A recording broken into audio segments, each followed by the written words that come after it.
Merginos, bėkit į H&M. Šita palaidinė, visiškai mano stiliukas, spalva, nereali pavasariui, man labai patinka visos šitos detalės. Čia net gali atsisekti, su kokia braletė tu gali labai irgi pagyvinti dėlinuką. Tai vasarai, festivaliams, koncertams.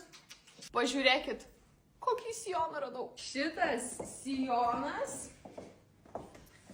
man tai patinka, visi šitie tokie kutosiukai. Prieš 6 metus buvo toks Zarui vienas sijonas, kuris visiškai viral nuėjo ir panos jo ten medžiojo ir norėjo gauti. Tai manau, kad visai panašus likimas yra ir šita. Radau tokį švarką, kas irgi man labai patinka, nes galėsiu su džinsais nešioti. Zomša.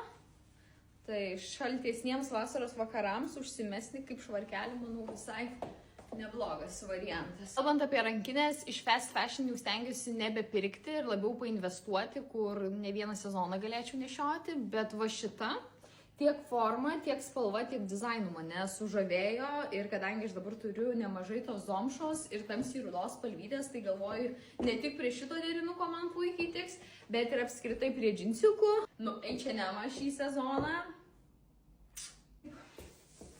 Tai raukinukai, matau, visai valdo, man labai patinka, nes jie visą laiką tokio romantiškumo suteikia. Ieško tokios neįpareigojančios suknelės, kad galėtumėt nešioti prie kaubojiškų batų. Aišku, gali būti ir ilgesni, kad dar švarką galėtumėt užsidėti. Labai. H&M'as labai gražias iš tikrųjų palaidinės paleido šį sezoną. Tinka visos tos plazdančios rankovės. Aišku, aš įsidedu kokią auksinę apyrankę, kad dar labiau pagyvintų outfitą. Jeigu reikia kodo, rašykit komentaruose, parašysiu ir taip, kas jums labiausiai patiko iš šito holo.